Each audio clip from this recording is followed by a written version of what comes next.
Hey Ivan, morning. I'll be right back. I will turn on the fan because otherwise I'm going to be melting sitting here.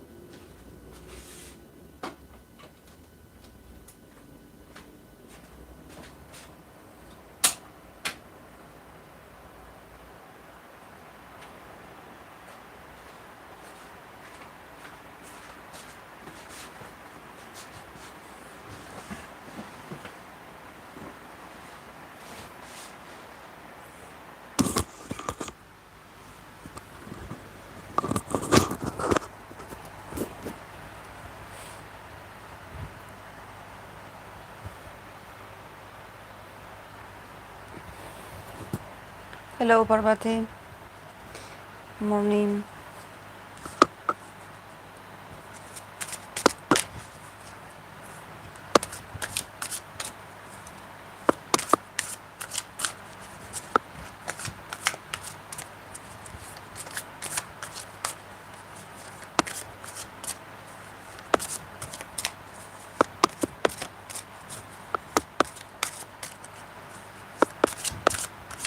Morning Samara.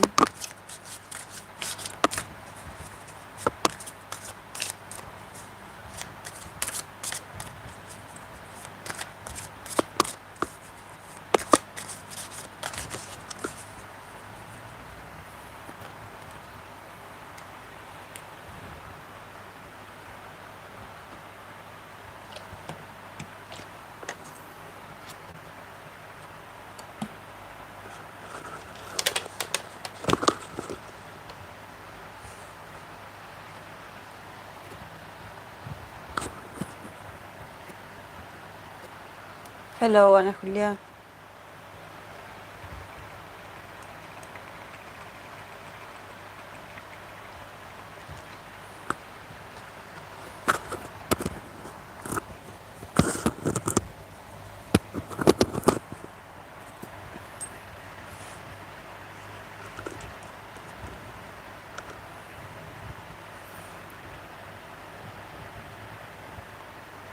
Oh, it's hot.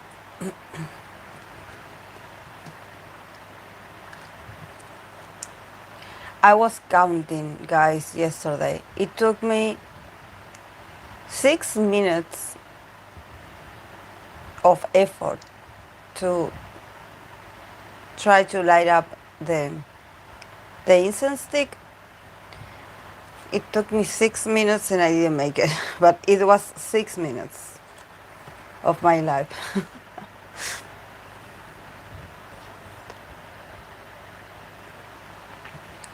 I guess I wasn't functioning yesterday, and I noticed that, and I said that it's because there's a full moon in Cancer, and you can sense it. I actually bought with me this deck. That this deck is also a deck that I use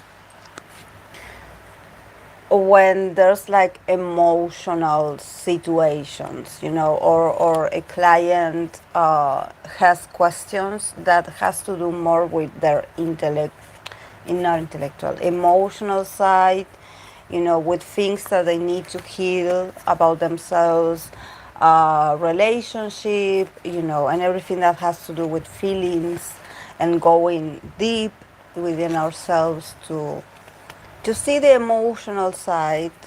And these cards are beautiful, and definitely these are cards that if you take a look at them, the faces of the people, it's very demonstrative.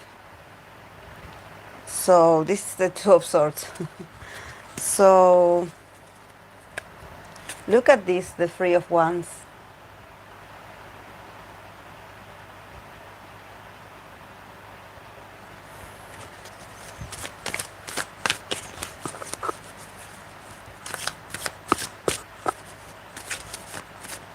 It's beautiful. This is the Hierophant.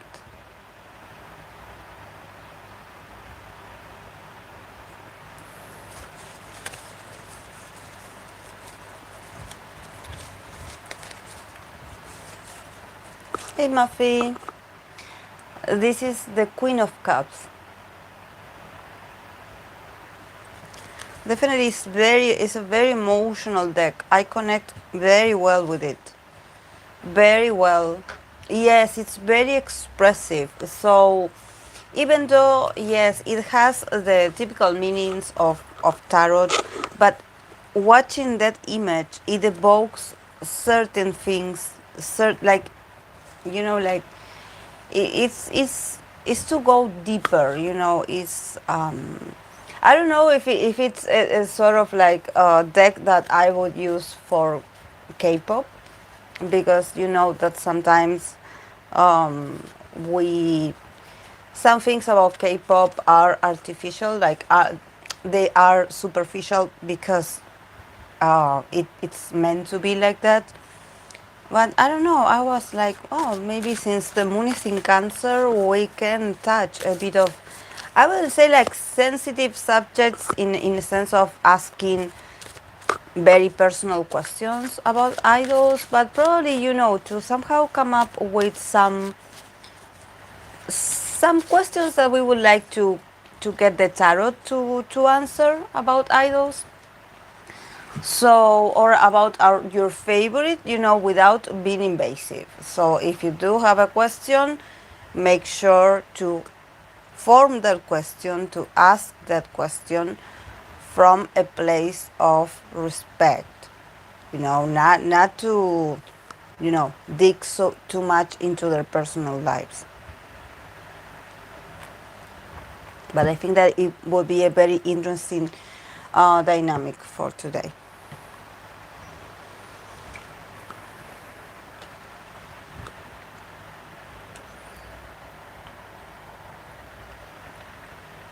This is why my specialty is emotions. Even though I'm a Capricorn, I do have a lot of concentration of water in my chart. So my readings tend to be emotional. They tend to go that deep. And this is why my channel is called Be Moon Child Tarot, because the moon, to be considered a moon child, is like you go towards the emotional side, the what is hidden, what is unknown, also what is calm, because and also what is fluctuant, what changes. The moon is always changing, and it does affect our mood. So when we are very sensitive, when we are empathic, we we tend to the mood cycles, like the cycles of the moon, tend to affect us more than the rest. And this is something that I always use the tarot to help people embrace their sensibility. That it's okay to have feelings, it's okay to talk about feelings. So yes, I do that. I help people reach that. Like, I enable people to get there. I don't do the work, they do it themselves. But I am there for them in case they need assistance.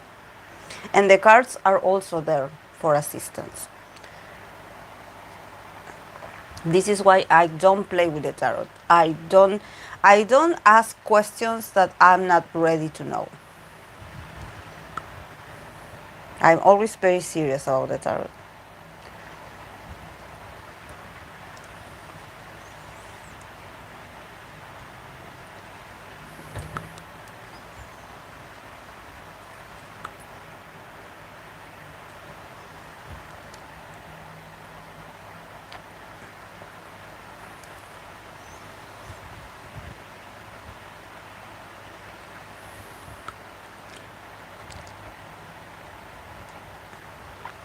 Sorry guys if you can see my gray hair. It's definitely coming up. But I promise I'm going to my hairdresser next week. I already like set an appointment. It's just that she was on vacation, so I couldn't get a hold of her. She was taking a very well deserved vacation. She was on the beach, and I didn't want to disturb her, asking her questions. So I just let it, you know. I could diet myself, but she does a very beautiful, more beautiful work than me. And also, there's a lot of heat during this day, so my hair is a bit like messy because of that, because of the heat and the humidity. I remember when you read for us a long time, and you really, really did a great job. We learned a lot. Yes, I remember, Eva. Yes, Ana Julia, I'm a Capricorn. My birthday is on. I don't want to say when my birthday is. I'm already like in denial. My birthday is on January the 15th. It's coming up very soon.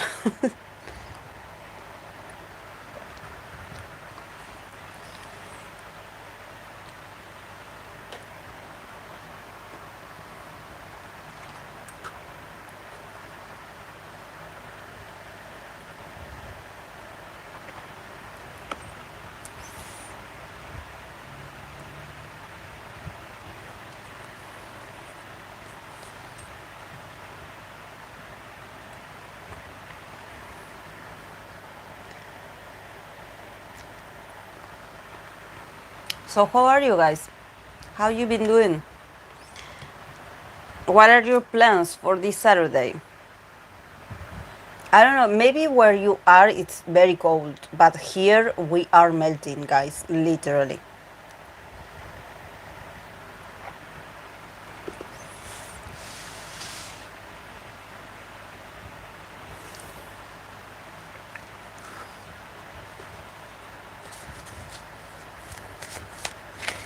It's really funny because I look at myself in the camera and I'm like, I am so a mix of colors because here where where the sun reaches, I actually am tanned because of the sun. And over here, if you look at me, I'm white. So, oh my. I will have to use a lotion to self tan, so the match they can match. Look at this. This doesn't make any sense. Oh, have a lot of exams coming soon. Oh, well, here in Latin America, well, not Latin America, in Argentina, because I know that not all the countries work like that. Here, since it's summer, usually schools and universities are closed. Like the final day that you go to school, it's December, like before Christmas. And then you go on the summer break. And the summer break, it lasts 2 months. So you you come back to school at it could be the end of February or the beginning of March. That's the date where you go back to school. So you have almost 2 months to rest.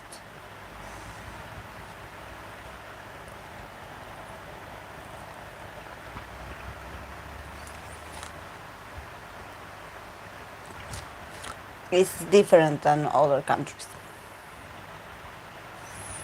That's why everyone goes to the beach and they just travel.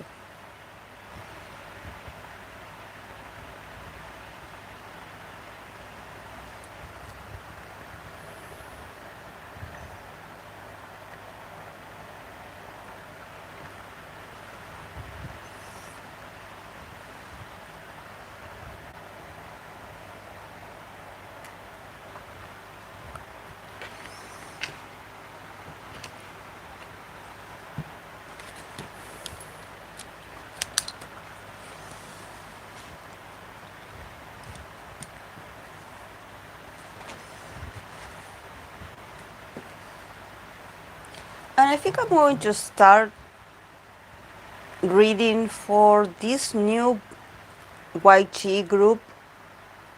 Baby Monster, is it their name? Because a lot of people were asking me to do a reading for them, but I don't want to do a full reading because I know they are minors. I'm sure they're minors. So I will do a live reading here, but I will wait to see more of them to do like a proper reading. But for now, this is all I'm going to do. I'm going to pull a few cards for them. Yes, January summer break. Hi, Leona. Recently, I've been getting into oracle cards and using them more than my tarot deck. Oh, that's great. Yeah, it's just that um, oracles are a bit simpler, and sometimes their images, or there's something about oracles that it does allow you to connect with the meaning like more, like faster. Um, oh, mm. So I understand why people just don't forget about the tarot. Don't forget about tarot because um, honestly, I seen some people using oracles instead of tarot, and I'm like, yeah, I get it, but at the same time, it's not the same. It's not the same. Um, like I wouldn't, if I paid a tarot reading, I wouldn't want that person to just pull oracles. I would be like, but you know, it's just that, well, oracles, you feel more comfortable with oracles because oracles have images that are very specific, and somehow when you mix them together, they do tell you like a story. um, but yeah, I only use them for an advice, and at the end, like, I don't consider like an oracle just a reading. Yes, it's easier, Mafi, but like, I would advise you not to get too comfortable with the oracles because you can actually like get too comfortable and not connecting with the tarot because of that. Um, Sometimes I find it hard to flesh out the story from tarot spread. Yes, yeah. What tarot deck are you using?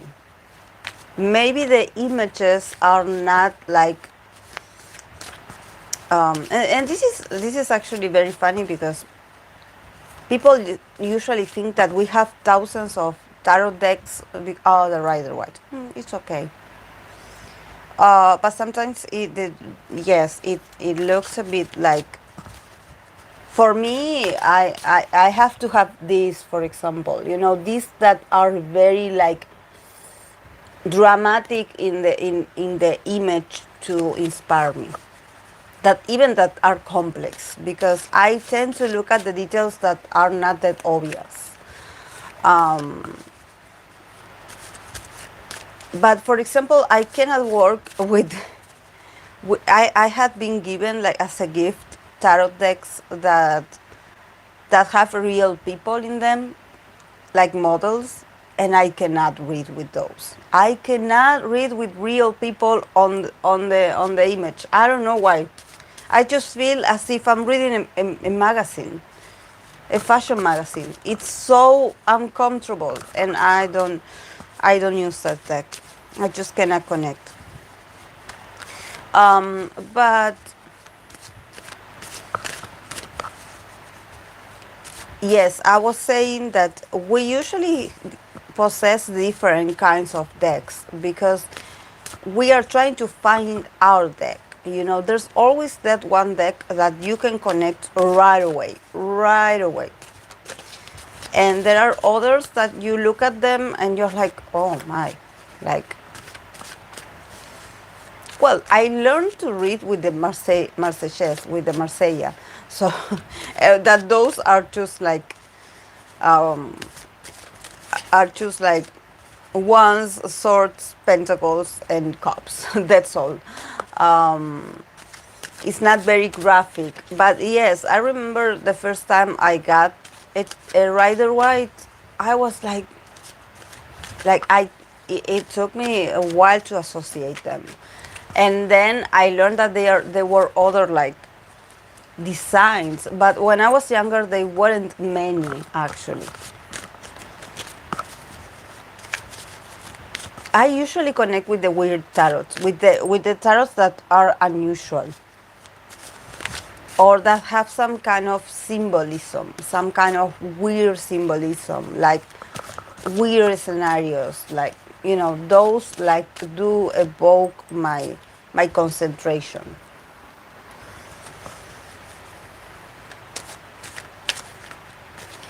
It's like you reading the artist's ideas. Yes, yes, yes.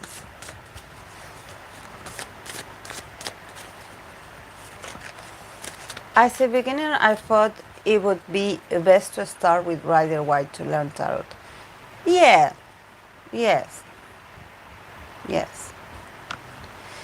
Yeah, it's just it takes a while actually. Like don't rush. It takes a while to associate the cards. Like I remember when I used to read with the Marseillaise, with the Marsella tarot tarot deck, that there was a book. Actually, it was a magazine that it was very popular. It was like a sort of like esoteric kind of magazine, and in there you would have like the different meanings of the cards, and then you would have like a section that would let you know like what did it mean when they are combined together. So I would always look at that. But then, but that was with the Spanish tarot deck. So it was too technical, and when I got the Rider White, like it wasn't the same. Um, Even though I know there are some people that do somehow they have the meaning. I don't know where they learn it, but they are like, oh, the Empress with the Emperor means this. But like I always tell you, you have to train your ability to see the whole picture. It's not. It's like sometimes when I read and something in the spread definitely caught my attention. It's not that I leave out a card, but sometimes I do pay more attention to the meaning, or I do emphasize the meaning of something in particular, because this is what I feel so drawn to say out loud. And this is something that you have to train. It's about intuition, and also it's about learning to trust your intuition. Um, this is why sometimes when I read for clients, when I read for sometimes in my channel as well, I always let you know. I don't know if what I'm saying makes sense, but this is what I'm getting, and this is what I'm saying. And probably I'm giving too much information, or I'm speaking too much, or I'm like struggling to find words, but it's my style to somehow give deliver the message. And sometimes it's a bit messy, because probably the energy of the person that I'm reading is messy, and it's a whole process. I actually sometimes this is one of the risks of reading for people, real people.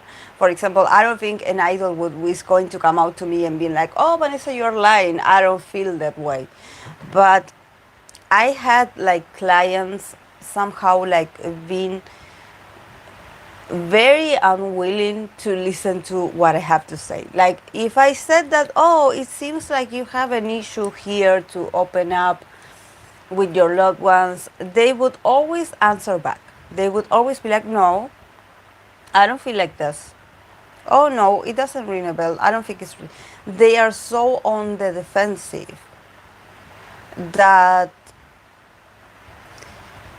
it's not easy to deliver the message to someone that cannot listen. Because some people actually do want a tarot reading because they are looking for a confirmation, or either it's something that they already know, or it's something that they want to believe so strong and they want a tarot reader to confirm it.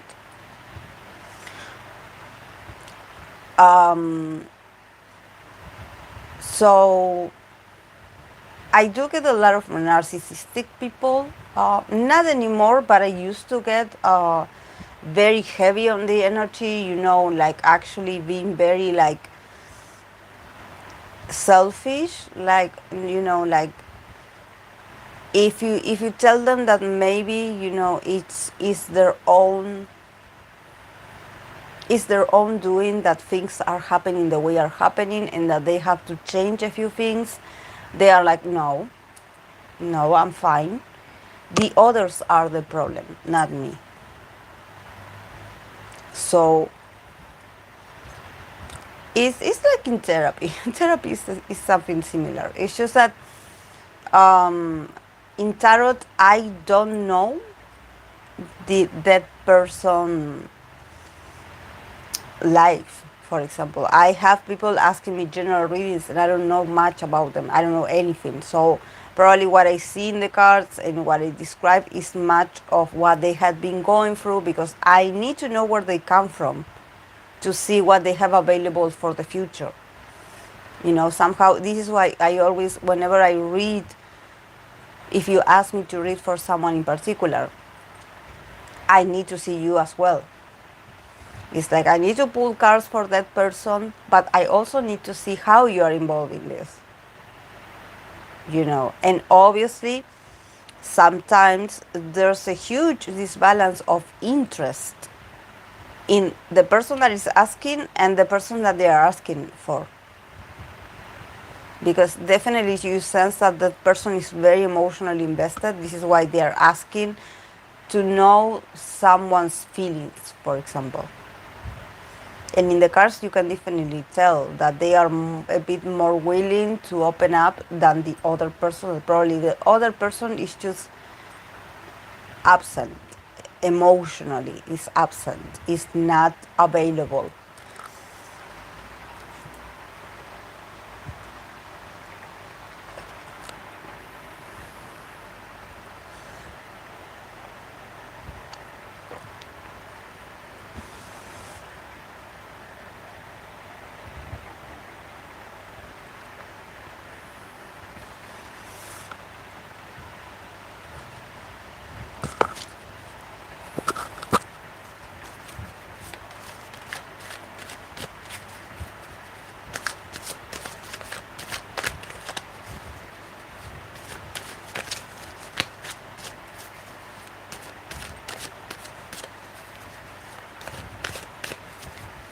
Do you connect your birth chart in reading, or it does not matter?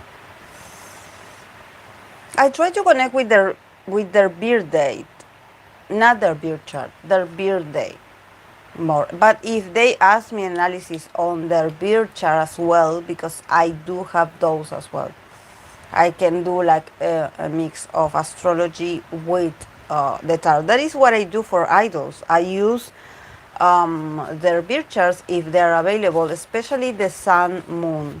I use the moon is fundamental for me to read for that person, because it allows me to go a bit deeper. Because yes, we know that these people are good looking, that they have this image of success, and they are radiant and they look flawless and they are perfect, they seem perfect, they seem under control. We know that there's the image that they represent. But for me, it's all about, to see inside what's behind that image. Um,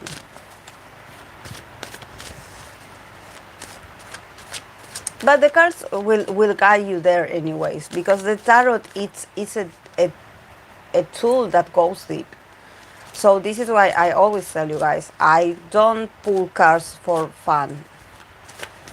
Like, I don't pull cards just because, you know. And I don't pull cards to gossip on someone else's life. That you shouldn't do. That's something that you shouldn't do. And I know that there are fans that buy tarot decks because they want to ask about their favorites. I know this. I noticed that. Actually, that kind of behavior is not new, because when I was younger and I had a tarot deck, not a tarot, because I used the Spanish deck. Um, I remember I had friends that bought a tarot deck to gossip about, or to see about their crush life, or the guy that they like, or the girl that they were interested in, or to gossip about their boyfriend's new girlfriend or their ex, or and they like intentionally they got into the divination kind of side of things, just to gossip, just to ask for the guy that they like, how did he feel about them, and if they were apart, why they were apart, and was the only reason. Then they wouldn't continue reading. They they wouldn't invest energy to, yes, yes, actually, Eva, it's like this sort of behavior, it doesn't surprise me. Like, I had like, I grew up, I don't have sisters nor brothers, but I have a lot of cousins, and I have well, I had friends always, and I always been very reserved, with my, and I actually, I do like, um I do like, I always love spiritual things, but I guess it comes with my own past life experience with the spiritual side of things, that I know where I shouldn't do. And I have it very clear. No one taught me. I didn't read anyone's ethics on reading tarot. I knew it already. I had it in me, that knowledge.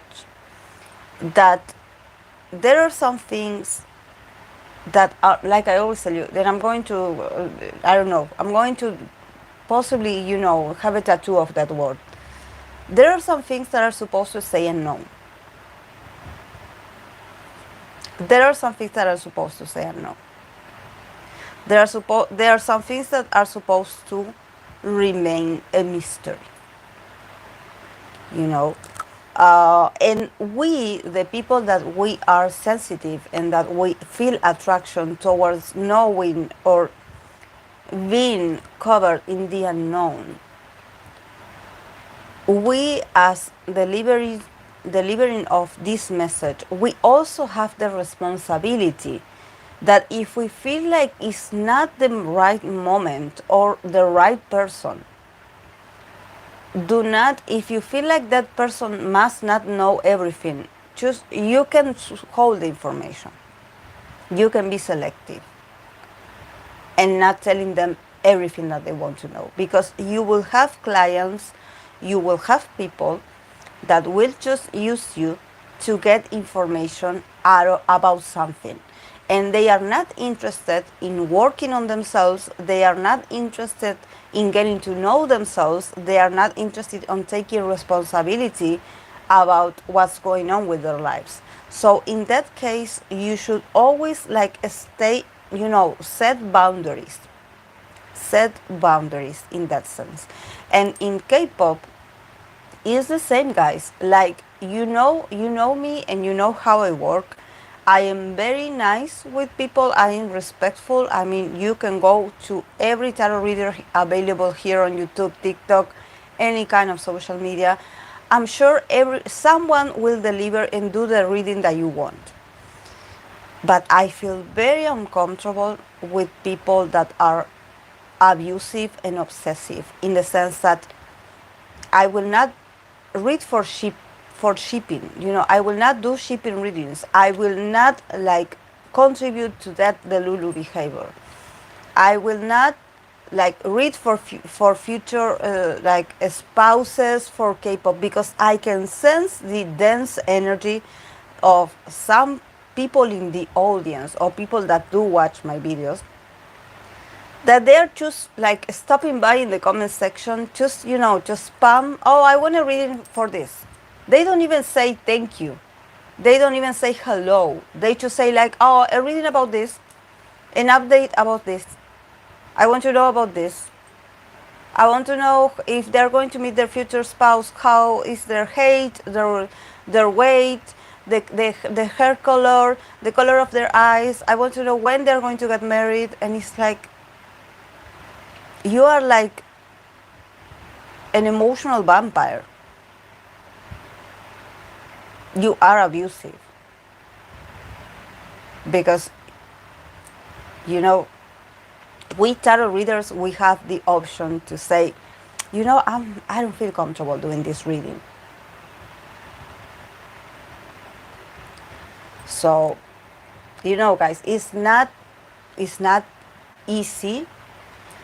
That's why when you have your own tarot, if you are interested, if you want to be a tarot reader, please remember that you are responsible also of your readings.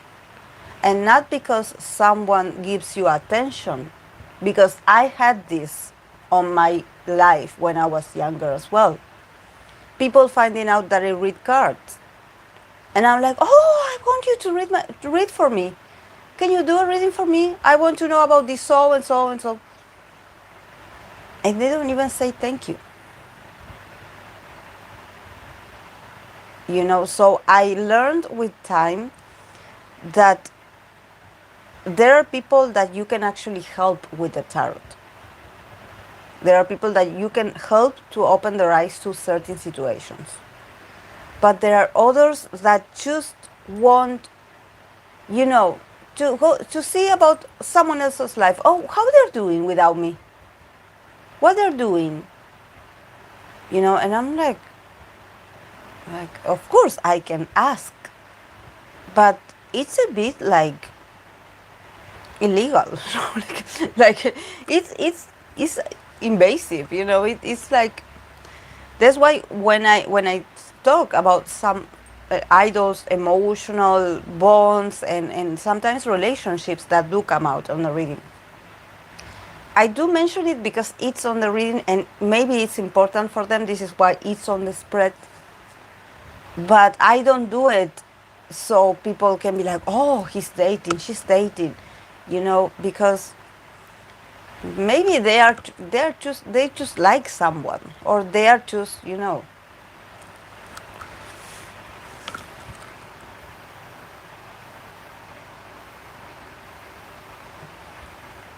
Yes, do you hear about Prince Harry? He said something that he talked to his mother through woman. I don't understand. Does he mean a spiritual woman who can see souls?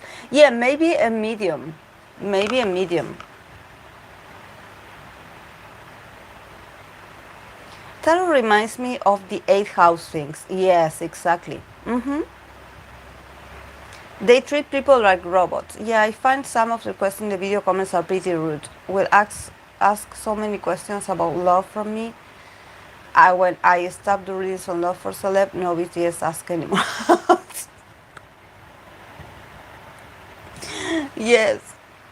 Yes, actually, like I tell you, I started the channel reading for BTS, especially like personalities.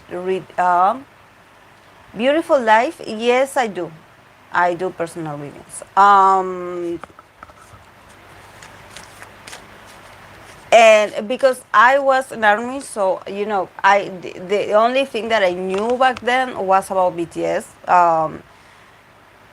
And then some people started coming watching the video, and they were like, oh, I want to know about this idol, about this group, and that's how I got into the groups, actually, because they started like, so I had to research their name, to know their faces, to know who is who.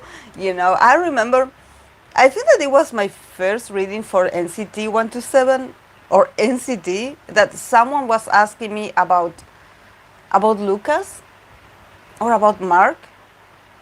I don't know. It was these two. And I remember when I started, like, I pulled the cards, I believe it was for Lucas. Like, I started, like, recording. But then at the beginning, I would call him Mark. Like, as if I was reading for Mark, and actually this reading was for Lucas. So I was like, and I remember I would laugh at that first reading that I did for an NCD member, and I was laughing because I was like, I don't know what's going on with these people, but I'm reading for this guy, and somehow I'm thinking about the others. So I don't know. One of them is really interested in getting a reading for himself, because somehow I would confuse their names, and I don't know why, because I didn't know much about them. Um, that was very interesting to confuse their names. Um, it was like he was like one of them was like, pick me, like read for me the next time. um, and then I remember someone that was also asking me about NCT Gemin, NCT Dream Gemin, and I was struggling so bad to figure out who he was, because it was so confusing, the information for me, because that NCT universe, it's very difficult for the people that we are not very into them. So it's like, but is he part of NCT, but he's not from NCT 127, but he was in NCTU? What is NCTU? But his NCT Dream. What is NCT Dream? Oh no, it was complex. It was really complex. So I was like, okay, this is Jamin. And then I don't know why I would confuse him. Oh, because they were asking me also about Jaehyun. They were asking me about Jaehyun. So I would confuse. I was like, Jaehyun, Jaemin, Jaehyun. And which one I was looking the picture first? I was like, but which was I supposed to read first? Jaehyun or Jaemin? It was, oh my, I was laughing at myself.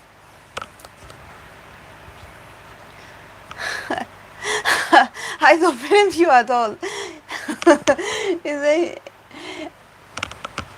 Same with Banchan and Chanbin. Oh, those two. My God, I was so confused with Banchan and Chanbin. Until this day, I have to stop a bit and be like, yes, the leader is the one that starts with Bang. And the other one is, the rapper is the one that starts with Bean. But, oh, Bang Chan, Chanbin, oh my, it's like, oh, it took me a while. That's why I'm like, K-pop fans definitely are wiser people. Definitely, probably are the most intelligent people ever. Because if you're able to, save the data, remember in your mind, you are so clever. Because I did have to study for this. I did have to study. To write down, sometimes I used to have these notes that they were hilarious, because I was emphasizing, I'm reading for this. This member is not this member. But NCT was challenging.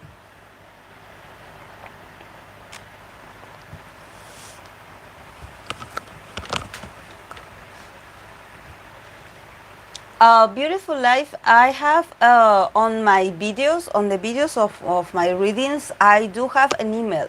In that email, you can send me your request.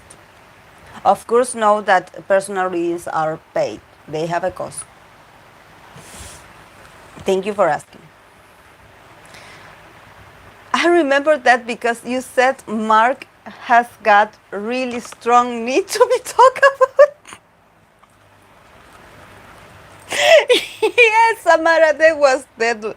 Yeah, thank you for remember because I was going to mention it, but then I was like, was it Mark or was it Lucas? But he really wanted to come out. Like I was like, and it was particularly what it caught my attention because I didn't know anything about NCT.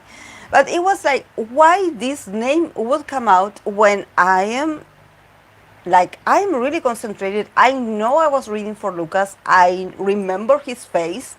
So I was like, why did I say Mark? I swear that was the craziest situation. And this is why I always tell you guys that I learned a lot reading for idols because in every little, um, I usually this doesn't sometimes it happens, sometimes it don't. I usually don't cough or have trouble with my throat that much or that often with clients in my real life. But with idols, I used to have a lot of problems. That's why when I start recording, I always have a glass of water, and um, and or I would have mate near me because with some idols I did have a lot of coughing. I would be coughing and even I would be like really like I couldn't stop. I couldn't finish saying what I wanted to say. Like my throat would hurt so much. And in that sense, I believe that that's because of I felt like I had touched probably a very sensitive subject in that reading or in that thing that I was mentioning or talking about. This is why I think that when the person that I'm asking about it has a lot of trouble like speaking up or actually talking about their struggles, I definitely sense that there's a lot of idols that do go through that, that they go through that they are not, or either they are not allowed to talk about certain things or they just don't know with whom, whom to trust, or, so it's kind of sad, it's kind of sad, but I think that it's part of being human at the same time. It's part of being human, of them actually having a lot of things stuck in their throat, literally. A lot of things unsaid, a lot of things that they wish they could say, a lot of need to be heard at the same time, and actually not being able to do it either because they do not have the authority or their power is being taken away by others. There are others that do the talking, or there are others that which opinions matter the most, and they feel like they don't have a saying. So it's very unfortunate. Thank you, beautiful life. SNT still confuses me. Lord, I did that or will forget one member. Sometimes it is hard to pick up. Yeah. I know NCT is a mess. People are curious as many want to know the tea about the group. I know NCT is, I read about Absolute. Helps to just say Christopher. Well, that's another one, Samara. Like everyone was like, oh, Chris. And I was like, who is Chris? Like, oh my God. Like, It's tough, guys. It's tough. The amount of information I have in my little brain, but yeah, I made it. I made it. It's almost, I believe it's 2 years that I'm doing this. So, I got it. I got it. Um, Outside of tarot readings, are you a physical empath? Yes. Yes, Muffy. Unfortunately, I don't think it's unfortunate, but I think that it's hard to be one because sometimes you wish you wouldn't like feel so much, because you absorb a lot of people's like unwanted energies, energies that they do not recognize on themselves, but you absorb it. So I often feel it, when I'm talking to someone that is lying, or if I'm talking with someone that is fake, or that had built like a fake persona. I often feel so awful inside. And actually, like going to having these courses to become a counselor actually taught me to have healthy boundaries when it comes to what I pick from people, because I would actually like get in tears with people, like on sessions, for example. I will have like sessions with them, and I would cry with them, and I would get really, really bad because they would tell me, very awful things about their lives, and I would just feel it in my bones.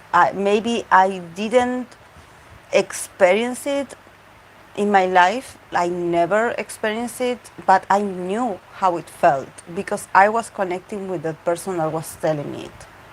And I could feel their anguish. I could feel their desperation. I could feel their anger. I could feel everything in my body. And I had to learn techniques to actually, like, yes, connect with the other person, but also learn to protect myself from what other is bringing, because I'm a human being myself and I have my own issues. So if I carry other people's issues along with me, I will like become ill, so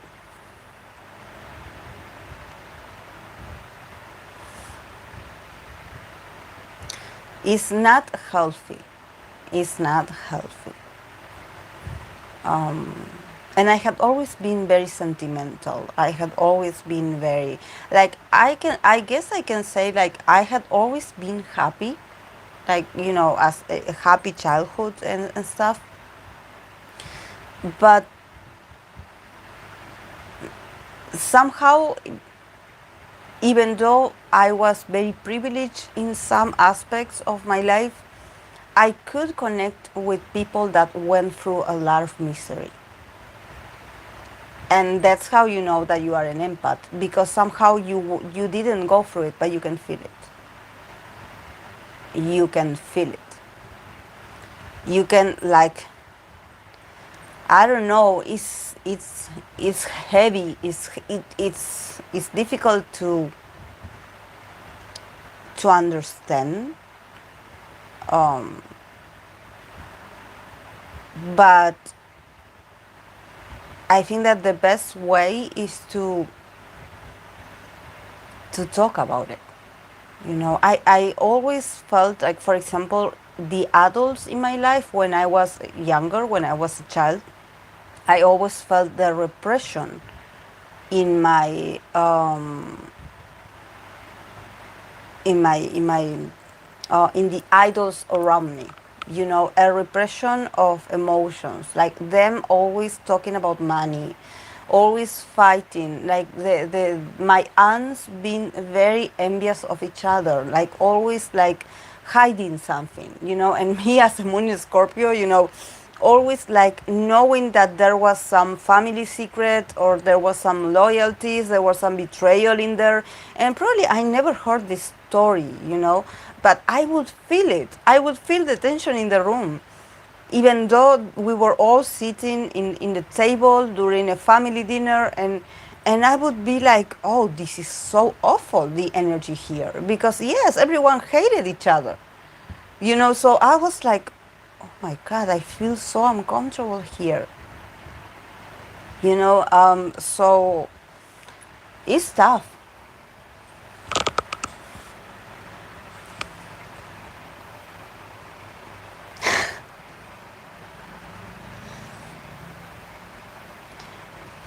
I remember someone said fans do not want to see sick idol. To the idol itself. So that's why idols sometimes be not honest. Yes. Yes. That's why people they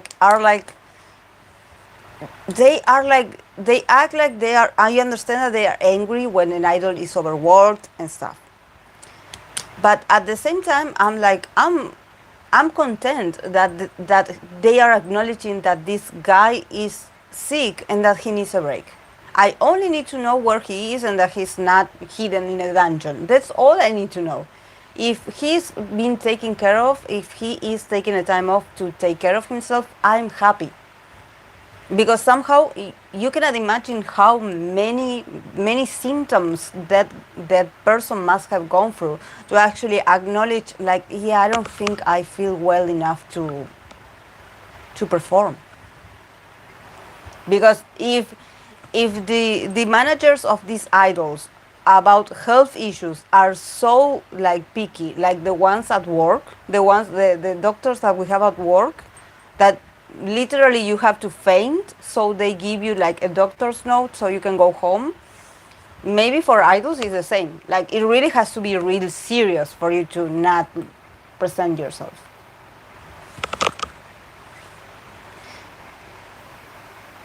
Now, who is Chris? I actually want you to do a reading saying his real name. Okay, Christopher Bank. Wow, Christopher Bank. Okay, okay, Samara. I like the fact that you do not tolerate shipping celebrities, though we want to know how they're. Yes, I know, beautiful life. I know. Like, you know, I actually, I'm a fan just like you guys. Like, of course, that we want to know. And that's okay. Sometimes we get the Lulu here and we want to ask certain things, We want to fantasize. And that's very healthy. That's okay because we are humans, we have feelings, and they work to evoke those feelings in us. But, there are moments where there's nothing going on with those co-stars. There's nothing going on with these team members. So if there's nothing going on and the tarot is not telling me that something is going on, it's like, what can I do? I cannot, like, like make a story up,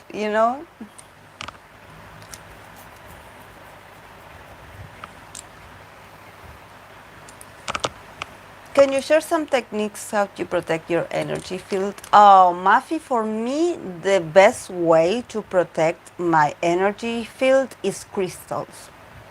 For me, is crystals. Like, of course, saging. And I do a serious saging. Like, I do not just like, and I will share a clip, in the short of YouTube. I would share like, if I, because the shorts in YouTube are so like short. But I will probably make a video so I can share it on my channel to show you how I sage. Because I think that is important. I don't know if you have the materials to do it, but I will show you how I do it here, Latin America style. I will show you the herbs I use, like, the technique I use, and I will show you how I clean my decks and how I clean myself and the crystals. But if you do not have the time to proper sage, like it's not that you're going to be smoking the whole place all the time. For me, I do it because this is something that I do almost every day, so I need to do it. But probably the easiest way for you to start is wearing crystals. For me, crystals it's like, it's a must. Definitely, I noticed that my energy changed ever since I started using crystals. I had moments where crystals would disappear on me. I had moments where crystals would break. So definitely, I believe that they have a purpose to absorb energies coming from others, but they also have a moment where they are like, I'm just a crystal. Like, I cannot defend you anymore. Like, sometimes you also need to heal yourself in the sense that if there is something bothering you, if there is something going on in your life, like, you can expect like a single item or a rock to protect you. You have to protect yourself by making decisions in your life that help you move on and get out of a toxic environment. In my case, since I always dealt with people, I always work in customer service. I always, my job had always been talking with people and like getting their needs and making sure that they have what they want and that they are satisfied with the service. And also, with counseling and with tarot reading is the same. It's more spiritual, but it's the same because they purchase an experience, So you need to make sure that you give your all and that you are very present and very professional in what you do. This is not, it's not a picnic. Definitely, it's something. So you have to ground yourself. For me, since I am an earth sign, rocks, actually, like crystals, it's something that for me it's very healing. But for example, people that are air signs, for example, they use a lot of like incense sticks because the smoke that comes out of an incense stick or of some kind of resin is the element of air. There are people also that, for example, water signs, they use water to cleanse themselves. Literally go take a shower. I use sea salt sometimes to somehow like also bath my body so I can let go. The sea salt is very good also for not only for the skin but also to, remove energies that are not yours. And for example, in the case of the fire signs, they use a lot of candles. They use candles. They light up candles. They say a prayer, and for them, the fire is very like it reconstructs their energy. It helps them connect with passion. Sometimes they write things on paper that they want to get rid of or desires, wishes, and they just, write it down on a paper, they fold the paper in tiny pieces, and they burn it. That's also very to connect with the fire element in you.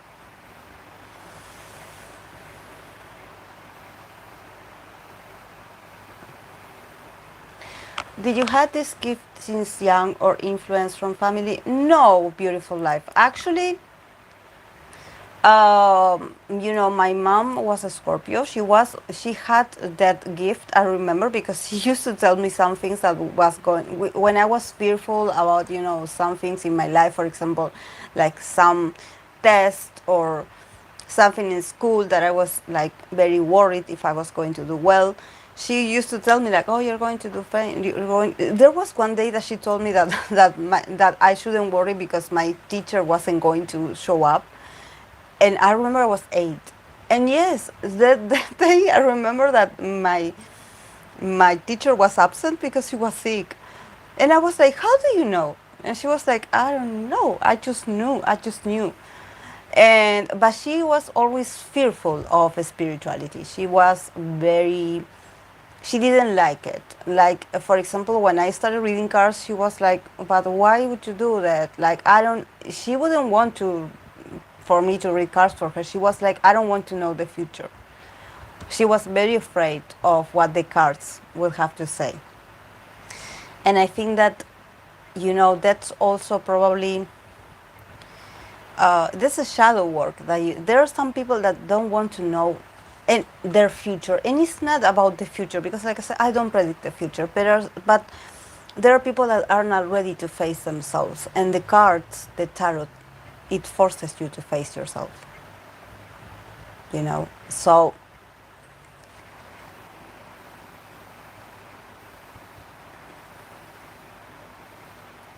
poor Hong of Pentagon. His condition must be real bad to have been discharged of military. Well, he's a Libra, Samara. Because often they say that Chan has two sides to himself. Did you hear news that Third Racha are producing a song for Nisyu? Oh, Nisyu is 9-member J-pop girl group under Hype. Oh, JYP. He's a Gemini. Oh my God, have tons of crystals. Suggest crystals to. Oh yes, I will. I will. Beautiful life. Yes, a lot of crystals. I don't want people, because I had a moment where I was like obsessed buying crystals. I was so obsessed. Hola, Miss Lluvia. Hola.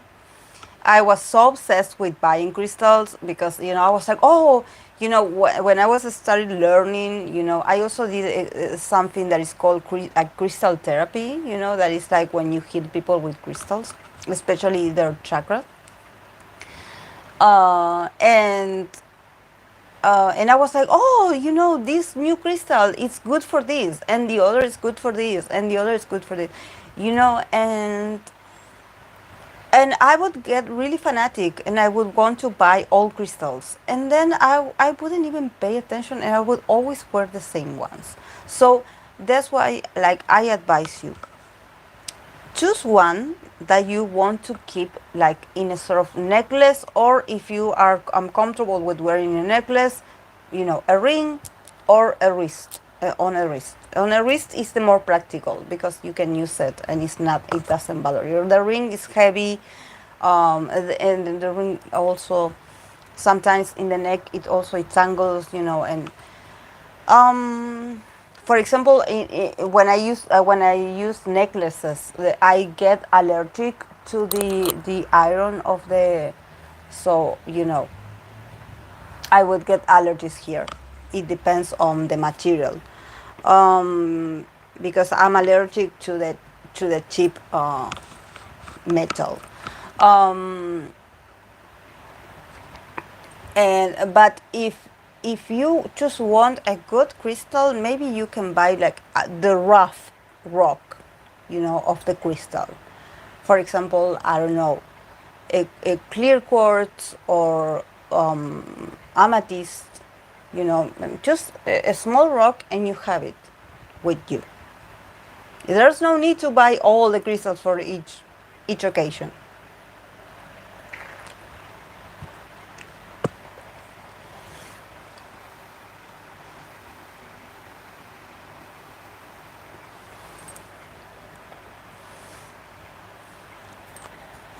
Oh yes, I believe someone said that he's a Gemini rising. Yes.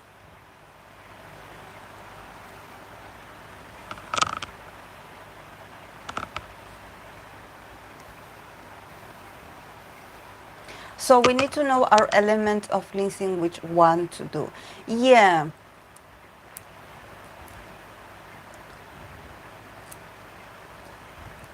Yeah, but you can do whatever you feel like, you have available, and whatever you are going to know what technique is good for you.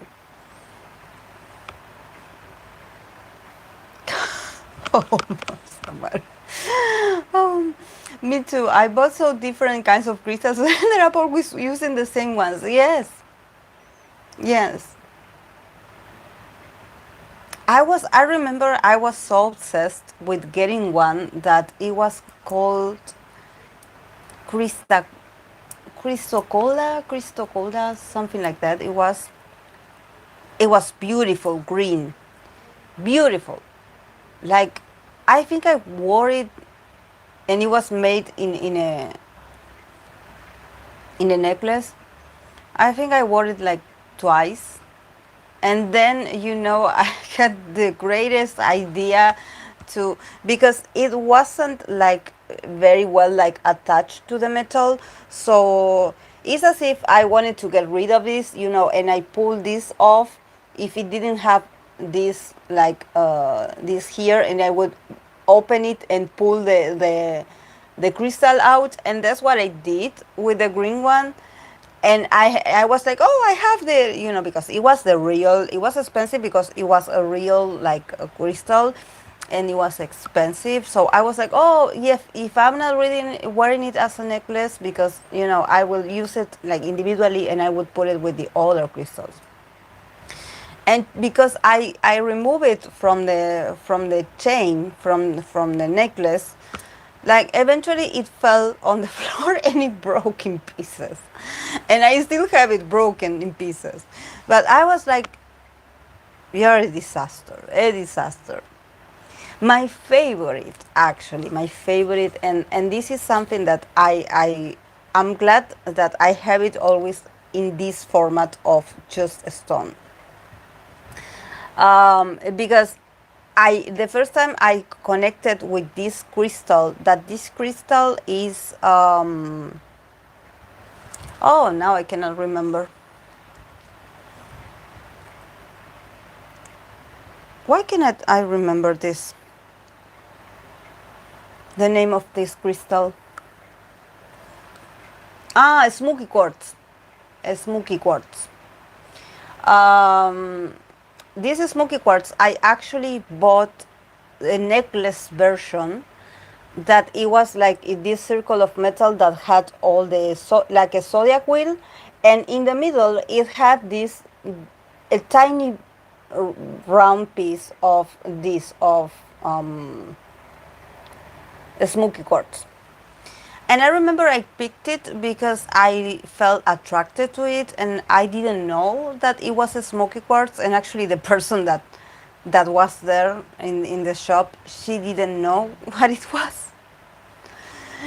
And she was, and I was, since she didn't know like what to tell me, about the, because I guess she had the descriptions of the regular ones, and even she told me that it was a citrine, and it wasn't a citrine because it was not like yellowish. It's very much more on the, on the brownish.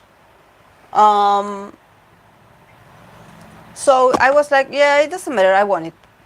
I want it. I don't care what crystal it is. I want it. And I bought it, and I used it. Actually, I used it for a long time. And actually, I believe that it did help me, because I was going through, the whole morning of my mom passing away. So I remember I picked that crystal while I was in mourning process. Um, and I guess that was my crystal in that moment. And I feel like it did transmute a lot of my emotions that I had stuck. So it's very this the smoky quartz definitely it releases everything that you, so be ready. Be ready to unlock what you have hidden or stuck. um, and also it protects you.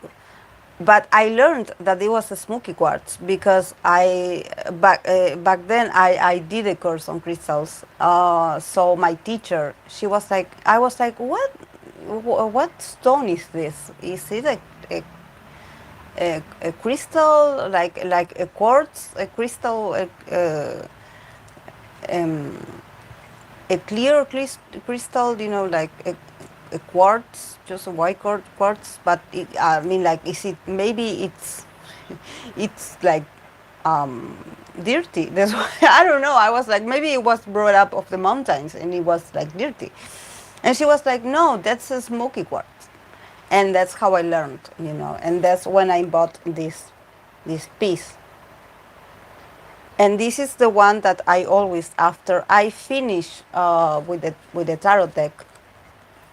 Oh, after I finish with the tarot deck, I put them on their back, because I have this These are small bags that I actually purchased. I purchased a few of them. I have different types of bags. I have some pretty ones, but these I bought in quantity, so I can get them out of their boxes, because their boxes sometimes are very uncomfortable to carry around. Some of them are heavy, some of them are very, when I want to pull out the cards, they have the book and everything, and it's very uncomfortable. So sometimes the carton board, it does break, and it's not nice. So I bought this. I put them here. Sometimes I do put like tiny pieces of crystal in it, but in this case, since I have the table here where I put all the decks and things that I use, I just place the crystal on top of it, and I just leave it there. And that's how I cleanse them.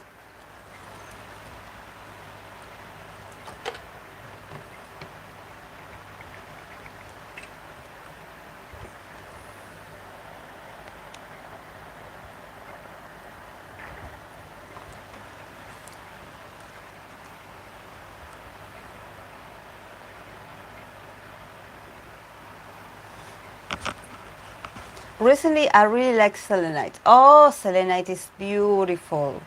I had one as a necklace as well, but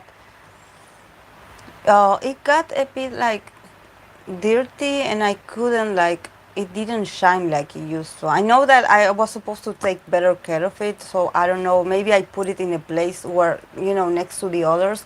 But I do have a raw piece that, yeah, it's not that shiny, but it's raw.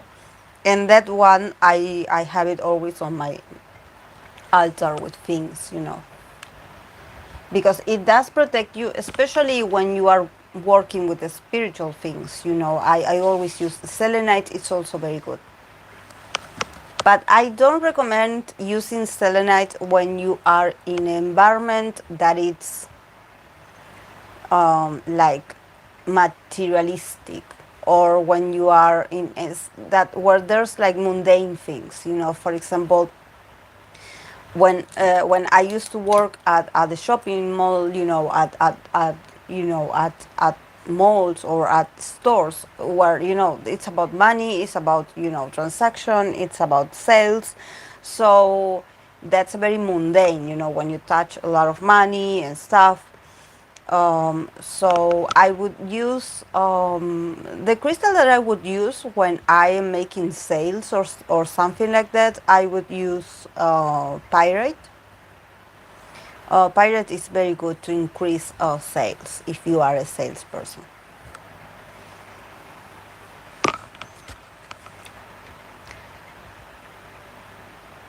Oh yes, that's great also, Eva. I play with sand so bad energy go. I like the raw ones in geode. Yes, geode as well. I love it.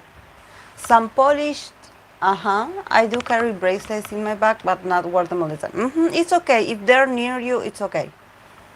Each crystal has different properties, so only buy the ones you need. Usually, when you don't need it anymore, the stone will go missing. Yes, I don't know how you say it in English. Chrysocella. Um, in Spanish, we call it chrysocolla. Don't try to find it in want. Yes, I agree. I totally agree. And I did bought the same necklace all over again to replace it, and it didn't do its magic again. So don't also like replace it with the same, because it's done. Like,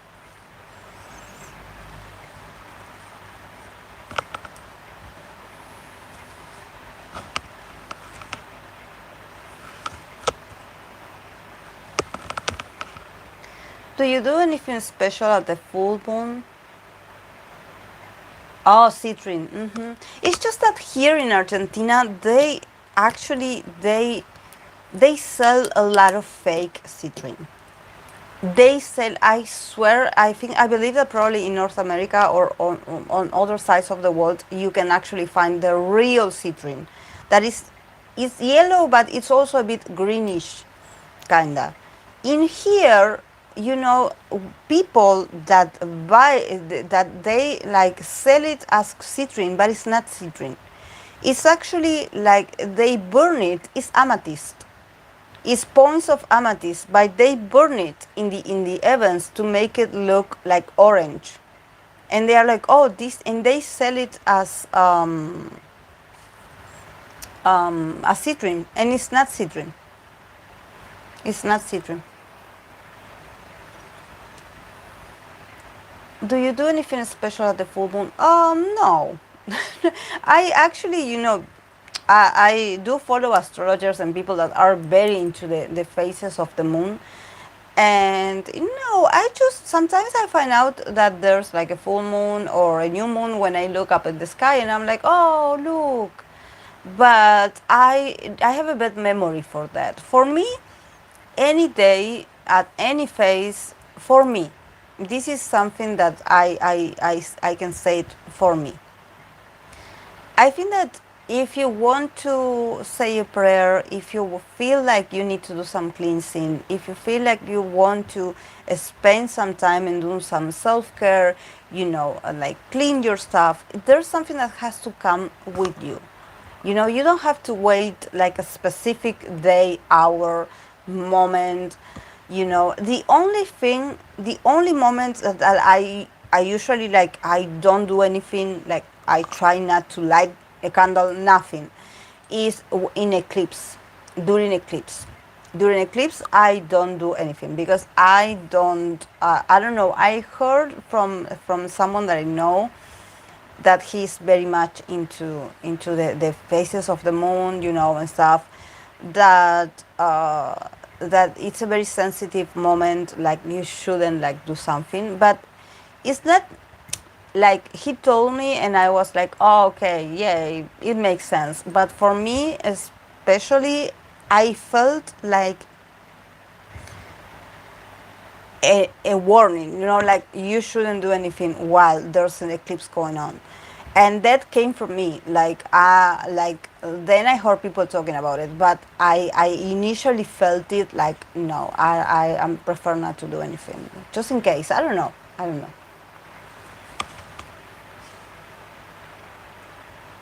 Not my birthstone be used as a fake them. Yes, you have to be very careful if you want to buy it.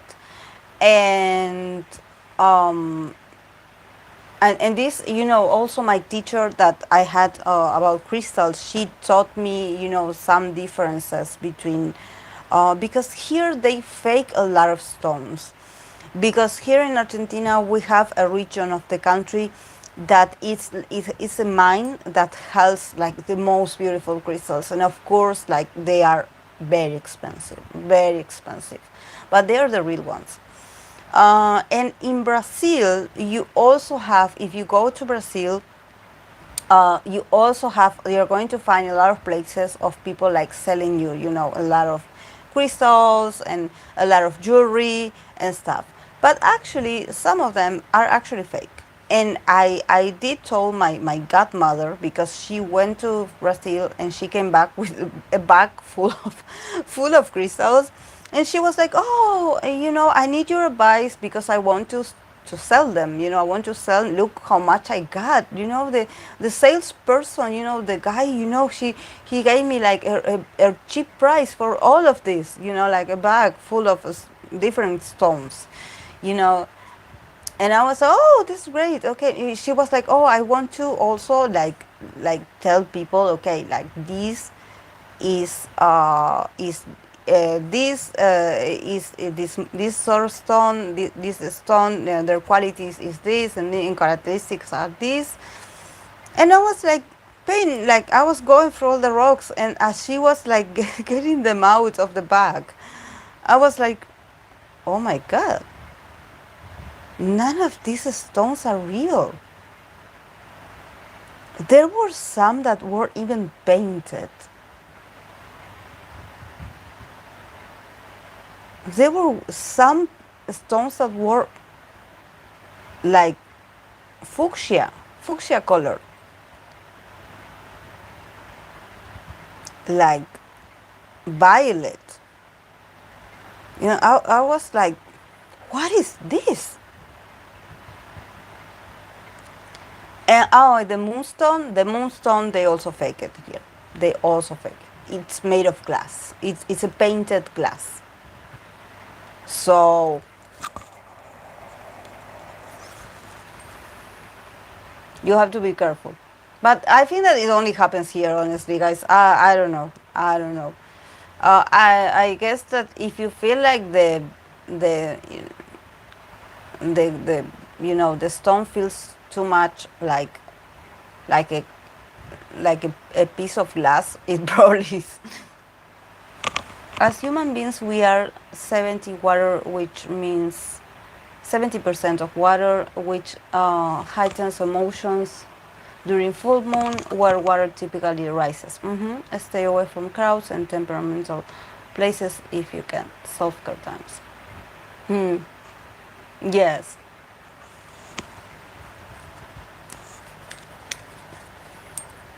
Okay, guys, I was saying that I'm going to pull cards for Baby Monster. So we're going to do this.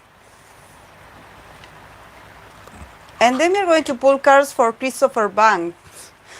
A special request from Samara. Let's see what we get. I'm going to write down the times because then I want to put the timestamps for each reading and I cannot remember what time it was.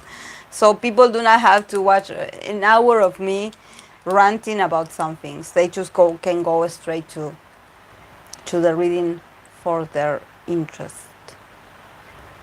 20. Okay, Baby Monster. I'm going to clarify that these are going to be very general reading because since they are minors, I cannot be reading for them in profundity. So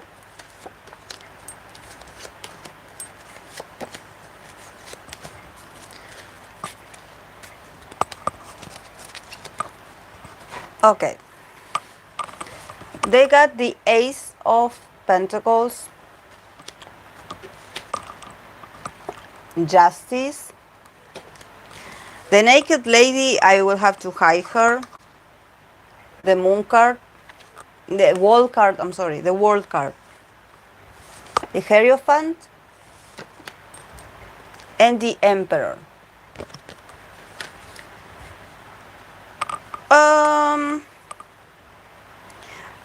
Well, now that it seems like energies are slowly like, having a bit more of, they are a bit more stable. They start with the Ace of Pentacles. So I think that they are ready. They are ready. These girls are ready. They also have the Justice. So yes, and in this case, the Naked Lady is really like on front page. Naked Lady, really naked, really naked. And in your face almost. She covers the whole the whole card actually. They really like, they want to make justice. Like I think that probably they hear that there's a lot of people like talking about them, like, and actually not having much faith in them, and they are like, we are going to show them, but they are being more daring, like a bit more like and they got a lot of major arcanas because then they got the Justice, the World, the Hierophant, the Emperor. So yeah, I think that with the World card, actually, I think that for them, I mean, them presenting themselves, their debut, is going to somehow allow for, I wouldn't say to close, to do a completion for all situations that occurred with YG. But this is the desire. I believe that this is the what they want to accomplish with these girls. They definitely want to accomplish this sort of like, okay, we messed up in the past, or we just, I don't know, things weren't like advancing from the perspective of YG people, you know. Um, and they feel the urge to actually rise up. Like there's a lot of pride here because then you have the Hierophant and you have the Emperor. So there's a lot of pride in YG and what YG represents. So they hope that they can move on with this new girl group. They start with the Ace of Pentacles, so definitely the financial support they do have it. So I'm sure that they're spending a lot of money on this girl's debut. They are going to pull it all in, like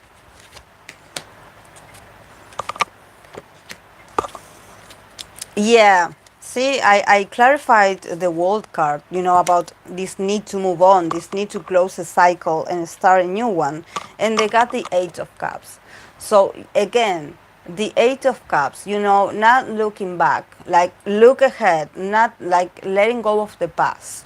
So definitely they acknowledge that if they lost people, or if they lost some artists, or if there are some absences, somehow they're like, okay, I get it, but I need to, you know, rebuild my legacy.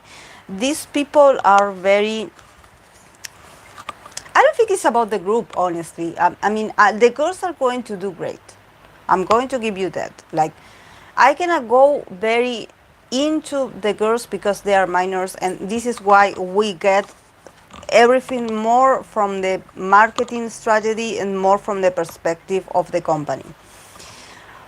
They are not about, you know, like, oh, we really want these girls to show their best traits. They are more like um, a mean to a solution. They really want to recover their status.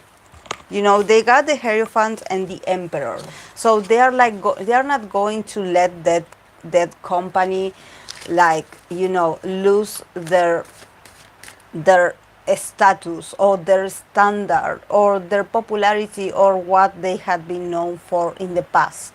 You know, they are very aware that they had, like, they were a very power force in a few years back, and that yes, some bad decisions were made in the process, but well, they are not acknowledging it. They want to move on. They want to move on. They want to, you know, for the wheel to keep turning, and like, okay, like, you know, the new generations don't need to know our past issues. You know, let's move on. Let's move on and let's show them that we are, you know, the Emperor is there, so definitely they want dominions over the charts, they want dominions over the numbers, they want this girl group to be successful, they want this girl group to really, really, like, be the best, be a huge competition for others. So let's see what they bring, but definitely I can sense that they're going to put a lot of money on these girls. So yes, if you have other favorites, I'm sure that in the company, you are going to see that they are only going to focus on this new girl group. They are going to focus all their money and time on this, on the shiny new toy. Like I told you, they always do this. They always focus on the shiny new toy and they forget about the rest. They do that. That's their tactic. That's their tactic. Their tactic. I'm sorry.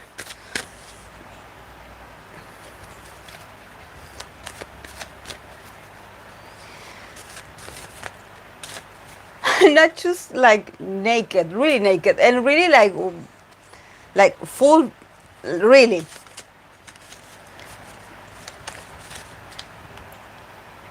Could I ask for a reading about Hugh from Pentagon, wondering how it will turn out with him going on Boy's Planet, and what's up between him and who is Gino?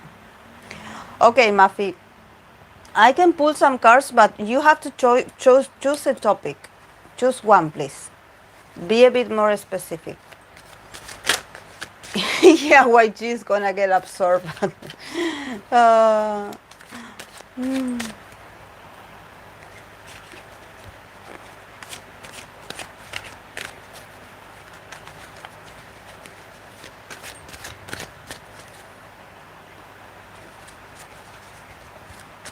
Okay, let's see for Christopher Bang. Let's see what I got from Christopher Bang.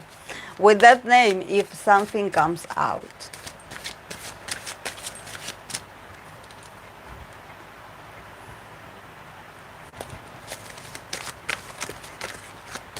Christopher Bang.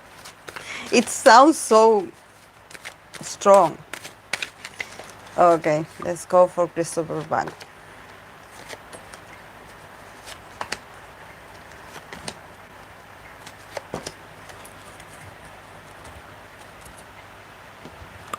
I'm curious to know about B is happy in Bohit. Ah, okay. Okay, perfect.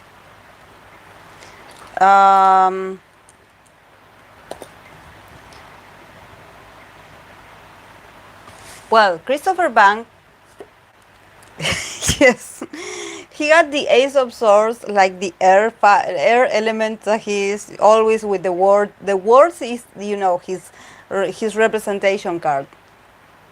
Ace of Swords, Page of Pentacles, always learning that guy. The Empress, so this is his Libra self, the Empress. Eight of Pentacles, and Page of Cups. He had really nice cards, to be honest. He had really nice cards. Very positive cards, to be honest. Very positive cards. I think that really his real persona, I mean the real him behind, not him as a member of the Stray Kids.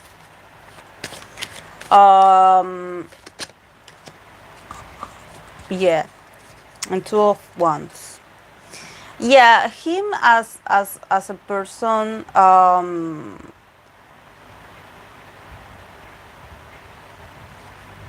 He is someone that is always studying, someone that is always like, he's very intelligent. He's very intelligent. He's always studying. He's always studying. He's very sharp at the same time.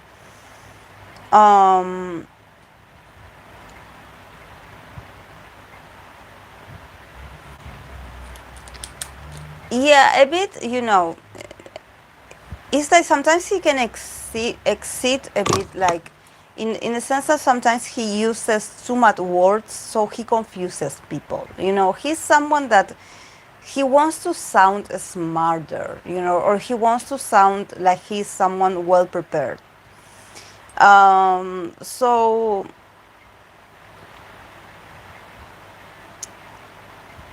I don't think he has mean intentions. Actually, it's just that I think that probably his words, or how eloquent he can be, it can be either a blessing or a curse, in the sense that his words can shift to any different sides. And somehow he always feels like he has to work on himself. So probably he's very harsh on himself. He's very critical. He's very critical. Maybe in the past he was like critic. He was like critic because of his sayings, because of his opinions. And I think that this is not about Stray Kids. I think that this is about him and in his real life. Somehow he has the power to transmit a lot of things with his words, but I don't know if people always like underestimate him and were like, oh, please shut up, like don't talk about these things, like you don't know anything, trying to be like, oh, you don't know what you're saying, so you better shut up, like, so he feels a bit like, oh, I have to work on myself so I don't get shushed again, so people don't hush me again, like silence me. So somehow when he gets anxious, when he has an audience, he starts sharing too much or talking too much. So So yeah. Um,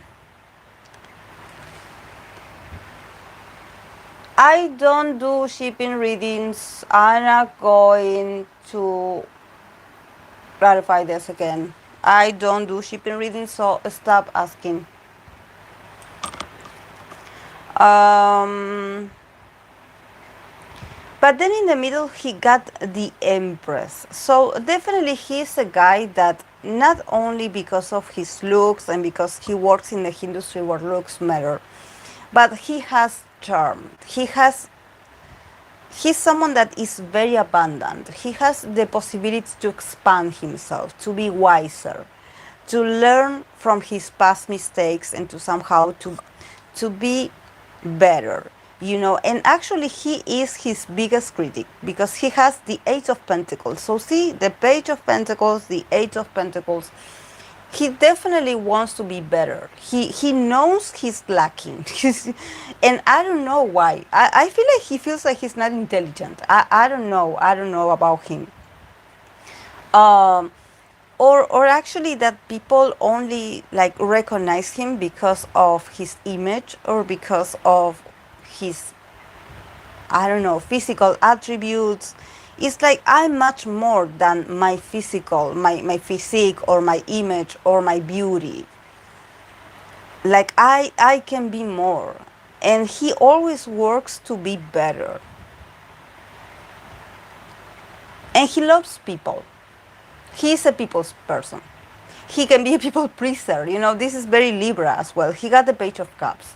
So he is always very receptive towards what people want out of him.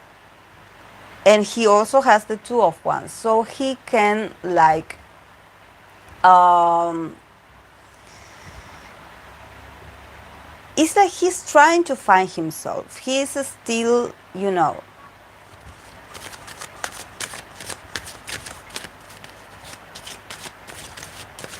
still like feel a bit like I don't know what to do for people to like me. This is very Libra actually, very Libra of him, like actually like seeing himself through the other person's eyes. Like molding himself through what others expect of him. Yes, Page of Swords, always critical, always thinking, and he's his biggest critic. He has potential to grow. It's just that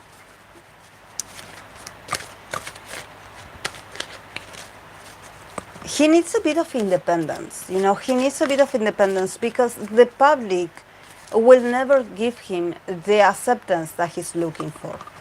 The public will never be satisfied with what he has to bring. So he will always have to correct himself. He will always have to work on himself. He will always have to change his appearance. He will always have to work extra hard for the strangers that just don't approve of him. I think that he's not a guy that has like a hidden agenda, but I think that I don't know, he's not for everyone. There are people that just don't like him and that's it. And he also has to learn to accept that yes, not many people are going to like you. And actually there are some people that probably don't like you and that's okay. That we are not going to be, and this is something that a lot of Libras go through, accepting that not everyone likes us. That if someone is smiling at us, it doesn't mean that they truly like us, So he should slow down with the work because I see him like doing like a lot of detail,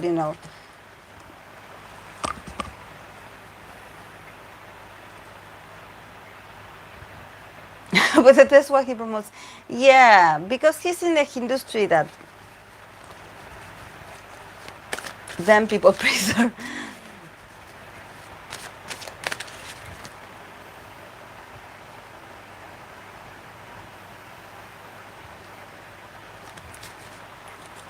Okay, TVXQ Juno. Okay.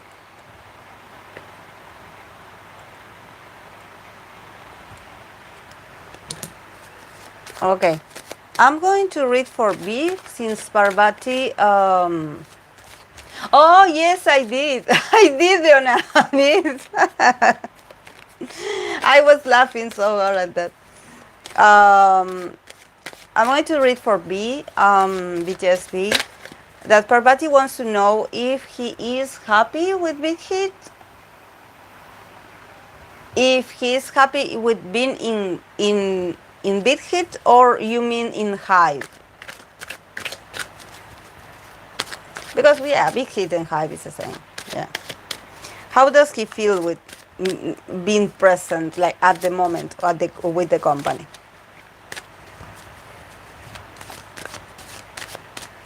Finally, someone did that. Yes, everyone should vote for him. We should all go and vote for that guy. He must debut. We need more idols like this.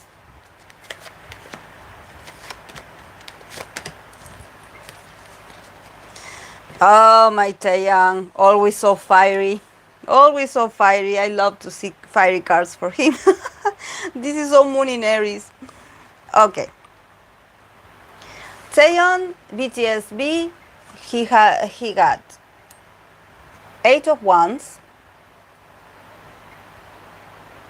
Very fiery, my guy.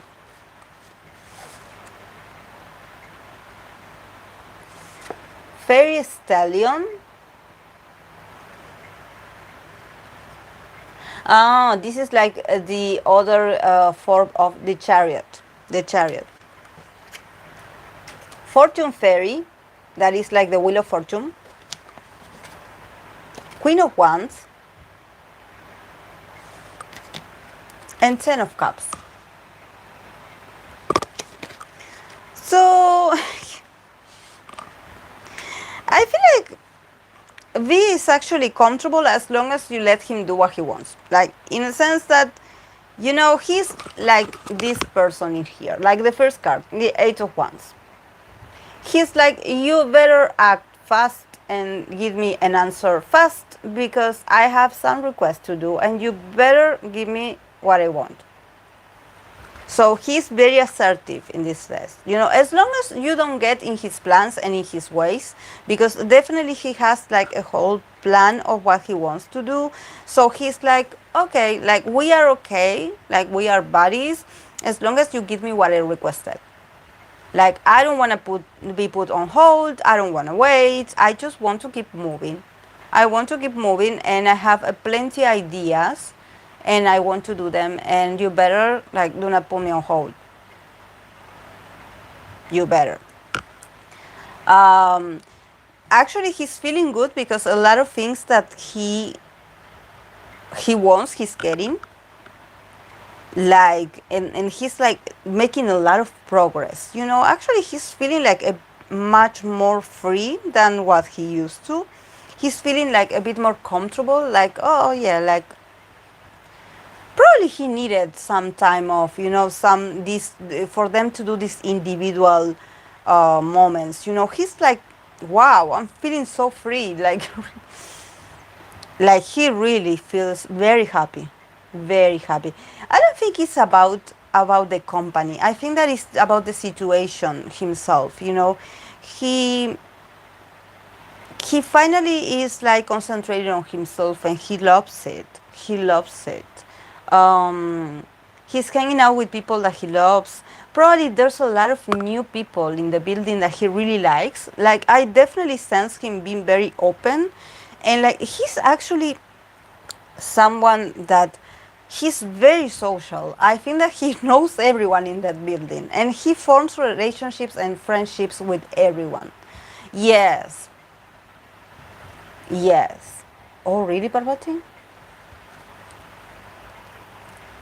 Yeah. He definitely needed that. Yeah, I know that probably there are other members that are a bit lost in the sense that, oh, really, like, you know, this is something that is taking a lot for me to get comfortable with the idea that it's not the 7 of us anymore. But for him, it's like, oh, finally. I don't know, he's very straightforward about this, you know, he's very straightforward. Like, I really want to focus on me. This is very Capricorn actually. Like, I really want to focus on me. Like, let me loose, let me loose. I want to breathe. Um, and he's been very friendly. Actually, he's in a good mood. He's in a good mood. And he also has the Ten of Cups. So I think that he is a great, he's a guy that he could go around and really happy to meet like the new trainees or the new people and actually tell them about his experiences with being in the industry all these years. I think that yes, he's famous because you know B is really his very influential part. He has a lot of fanboys and fangirls at the same time, but he's so real in the sense that you don't have to feel like if you work in Hive and if you run into B, like he will say hello to you and he will look at you in the eye and he will like shake hands with you and start like a small talk. Like he is very open like that, you know, and he's like, welcome, like we're happy to have you here, you know, and he probably knows more about you than you know about yourself because he knows everyone. So he knows, you know, who is new, you know, he's someone that this is very Venus in Aquarius also. He loves to meet different people. So I feel like he is a very emotional guy that does connection with everyone. It doesn't matter your position in the company. It's like he makes you feel welcome. He makes you feel like you are part of the company. And he definitely walks around the company like as if it is his house, you know, as if it is his building, because he has the Ten of Cups. So for him, it's like his second house. So probably he's over there, you know, every once in a while. And when he does it, he walks around very comfortable.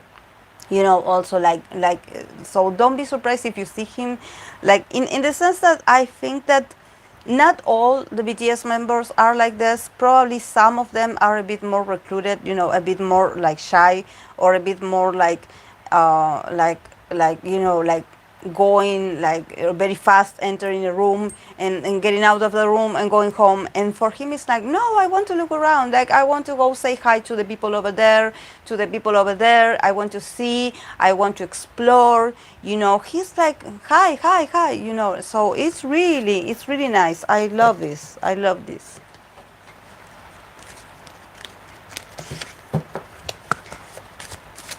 But definitely he's very dominant in the sense that he's like, this is my house. I built these walls. But he's so cute. He's very nice. Oh yes, yes. He is. I wouldn't say like he would be the only member that would be able, because everyone is so nice and really welcoming with strangers. Like they are every BTS member is very polite. You know, they have this ability with people in their own style, because not all of them have the different. They are different people, of course, but they are always very respectful and you know. But for B is someone that even if he has people protecting him in the sense of, you know, security and everyone, he's like, give me space. Give me space. If I want to go say hi to someone, you better don't stay in my way, because I'm going to say hi to people. Like, you know, like I don't need your protection. I'm fine. You know, of course he needs protection. Of course, he's very famous. He needs to be protected. But he's a bit wild in the sense that if you are a security for B, you have to be ready to run, because he's going to make some fast movements and he's going to be nowhere to be found. Like he's like this. He's very curious. He is very authentic. If he does feel like walking over there, he will go and he will not ask for permission. So sometimes he forgets that he's a celebrity.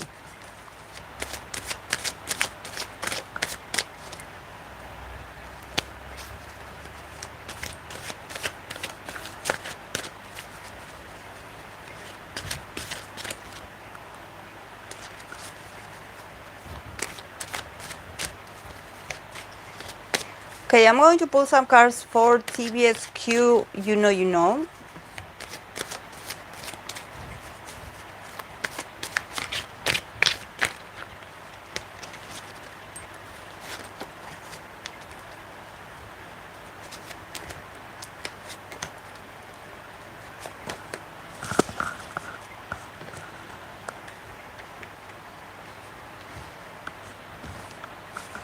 He got King of Cups, Six of Pentacles, Page of Swords, Six of Cups, a Knight of Wands.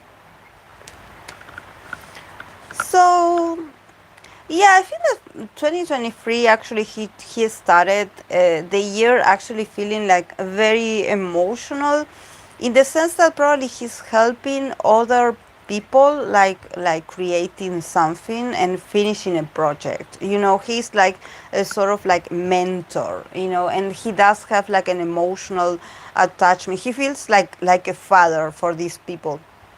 Probably it's another group in their company, probably, and he's like helping them to be better, to somehow teach them a bit of patience and how to be responsible and how to be reserved, and also how to be consistent with things. Probably these people need advices because they are very impulsive, and he tries to calm them down, and be like, okay, like, do not despair. If things don't work out the way you want to, you have to be able to learn to cope with frustration. He's very good at talking people. This is why he has the Page of Swords. He has the ability to communicate important message, and actually, because he is very professional, but really he loves to give advices, and he does it from a place of, if he does give you an advice, it's because he likes you. Otherwise, he's not going to bother to say anything. But he feels a sort of pride when people ask him for his advice, like, oh, what do you think about this? He feels like, oh, like, people take my words very, very seriously, and I feel like they respect me. Um, oh, SM rookies. They are the ones who are rumored to debut this year. Yes, it's a project that is ongoing. It's present, but they need to be patient because things are not ready yet. They are about to come, but they need to be patient with the evaluations. They still need to work on some details, and he's like monitoring. And actually, I think that he does it from generosity and from his heart, because he has the King of Cups. So definitely he does it because of love. He loves to help. Actually, because I don't see him getting paid. Actually, like I don't see him like getting some kind of retribution, like financial retribution for his advices. But he just loves to be there. Somehow it does help him connect with his past. I think that probably this year, because he has the Six of Cups, so somehow he does feel a bit nostalgic. There are some things about his past that there are some situations that are going to reappear about his past decisions, that he's going to be a bit on the defensive. I'm not going to lie. There could be someone that could be like coming back into his life in a very aggressive kind of mode, and he will feel a bit offended by this. So he will have to fight it. I don't know if it's rumors but it comes from a fire sign, from someone that has a strong fire. Like someone saying something about the past with him, like, oh, this is not how you're telling things. Like, stop lying.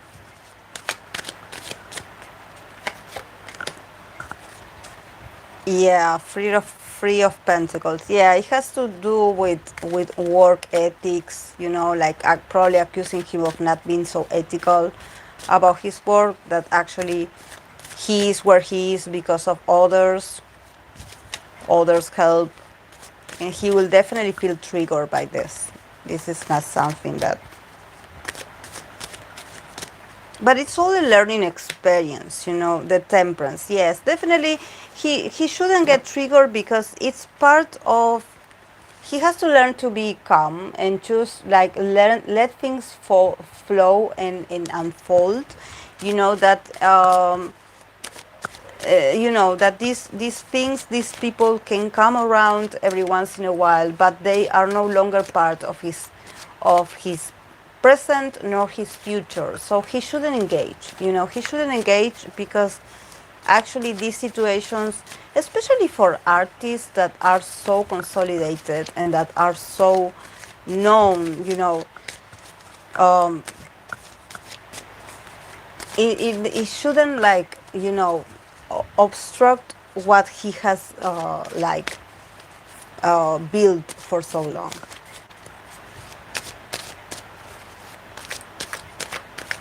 you know. But definitely it's going to bother him, you know.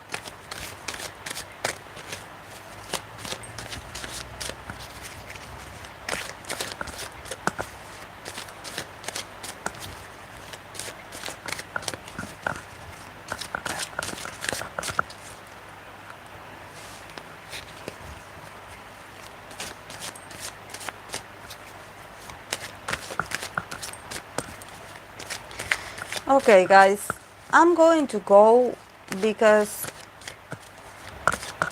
I have to cook. And actually, I had been here for 2 hours, so you know. Um, so, yes. I actually was reading someone's comments on Discord. We were talking about that there are not many. Oh, hi, Hope. We were talking about that there's not many, like, tarot readings about SM. It starts with an S, but it's not SM. About um, 17. You know that there's not much readings, individual readings for 17 members, maybe because there are so many members, you know, and maybe, you know, some tarot readers or some people just, like, you know, talk about their favorites, or maybe they mention their favorites and they don't get to, because there are so many members. But I was thinking that it would be a very interesting idea, because I cannot promise to read for each one of them because I have a lot of like you know, a lot of reading to do. But I was thinking in doing a Venus in the Sign series for them, for the 17 members.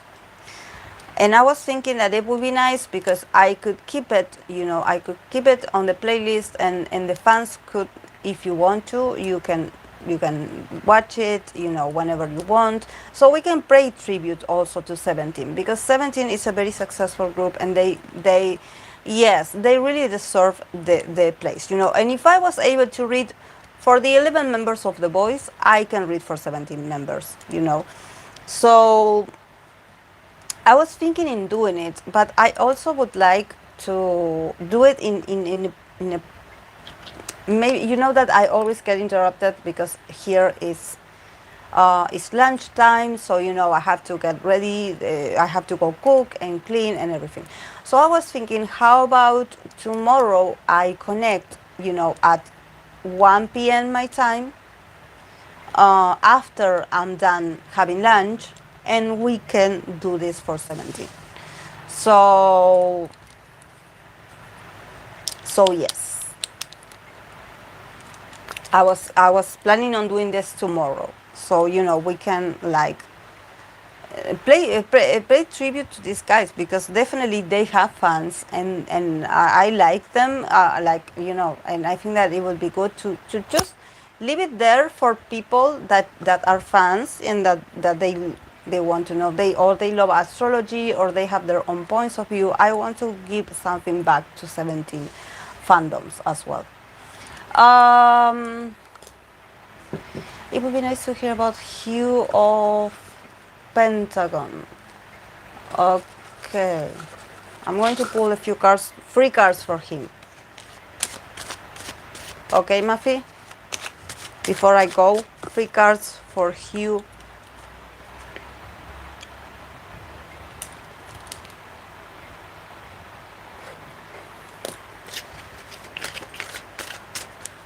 Of Pentagon. Before I go. What sign is he? Or his birthday?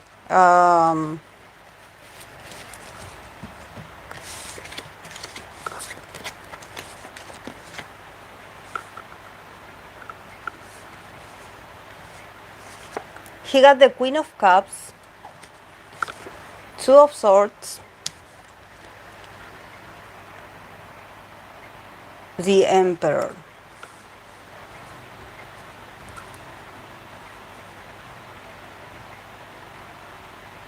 Does he have an issue with a female? Is there like a female trying to control him?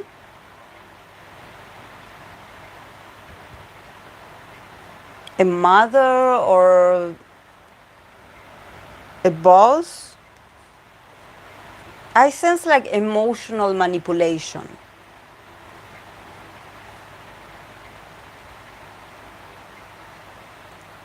But also threatening him to shush about something, to not say something.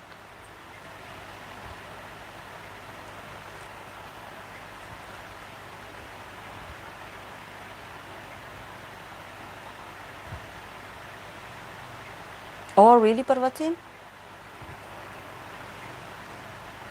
Protection block? Oh.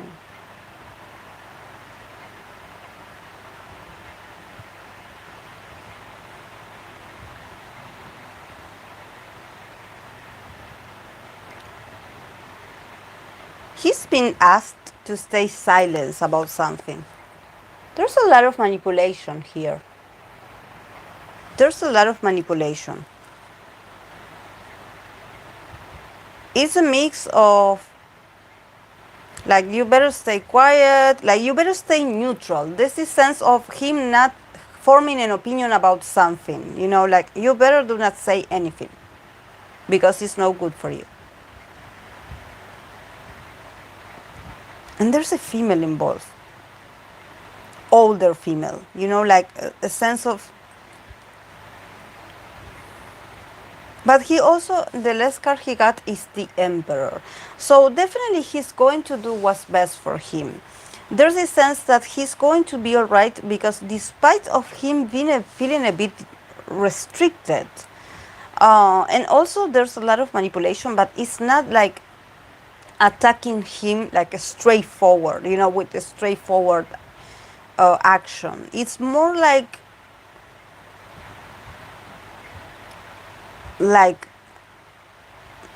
you know what to do, something like that.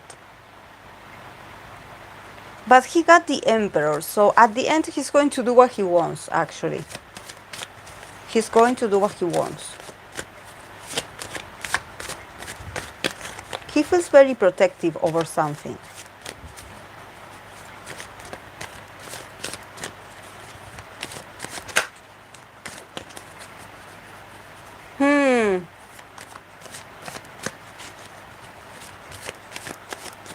Yes, and she is the first one. So I don't know if it's like a boss, like a female boss.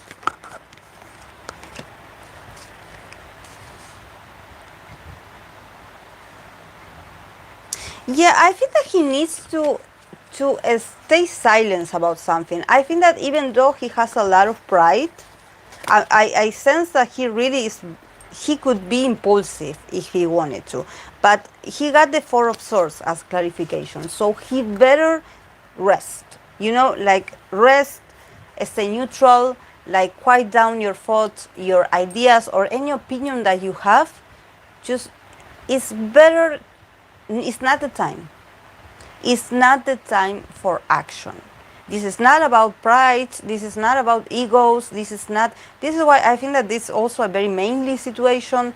But somehow possibly this female like influence is like somehow telling him to, do not meddle in, like do not open your mouth, because I don't know much about him, but sometimes his ego can betray him in the sense that he claims to know more than what he knows. And probably it hasn't like been good for him in the past. So now the advice is to lay low, let the time pass, things will eventually like be put in their place, but right now is the moment of no action. You don't need to be the hero right now. You don't need to be the hero.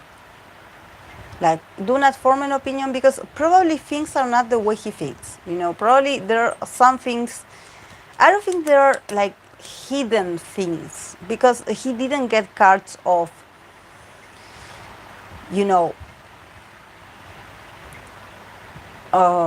something's been hidden, but I don't know. Maybe there are some things that he cannot control, or he just needs to stay out of it. So I don't know. His I don't know how he's doing. I don't know what he is. Cube. Yeah, but it's weird. It's weird.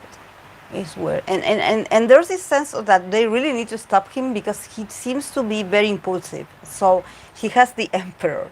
So definitely he has this tendency of I don't get the whole planet thing. He is in Boy's planet. Well, he got the emperor. So the emperor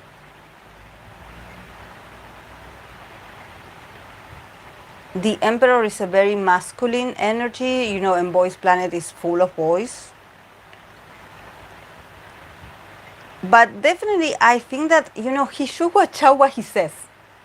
This is probably like there's a possibility of him actually saying some things that could be taken the wrong way.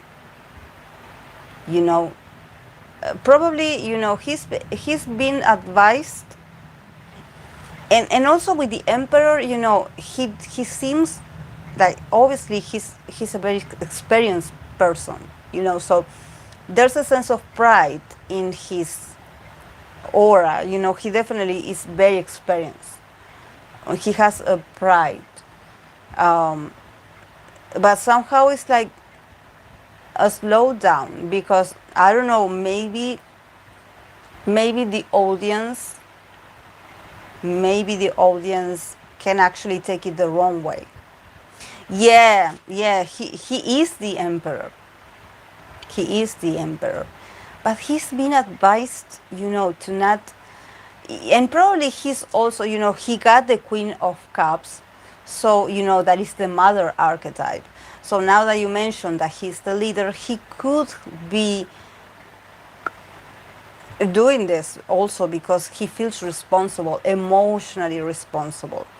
But also he could be manipulated to go there and not complain, because you are doing this for the group, or you are representing the group, you are representing, this. So they use his emotions or his protective nature to somehow send him there, and they don't want him to steer or spark up, spark discussions. They don't want him to say something controversial, either against the company or against the people that manages him or them. They want him to stay controversial free, which I think that probably probably he will, but at some points he will have his moments, because he is an emperor. It's like he cannot help being himself, But he's been advised to not talk about certain things, like for the sake of the group or something like that. You know, he is being like manipulated. Yes, he's been manipulated emotionally. You know, he's like, watch out for what you say, you know, like, slow down. Is he very like, yes, a bit of swallowing your pride. Yes, yes. But he's the emperor, so, you know, he will have moments where he will be very praised for some things that he will do. So he will get back on this emperor, you know, so he can have, but he's been like advised. So probably what is letting you know is that this show is already arranged, or somehow they know who the winner is. Probably is already arranged. And they are like, okay, you are going there, but don't give 100%, because it's not about you. It's something like that. It's not about you. You know, so it's a bit tricky. It's a bit tricky. It's a lot of restriction. Okay, guys, I'm going to go. Thank you for being here, and yes, I will see you tomorrow. Have a great Saturday.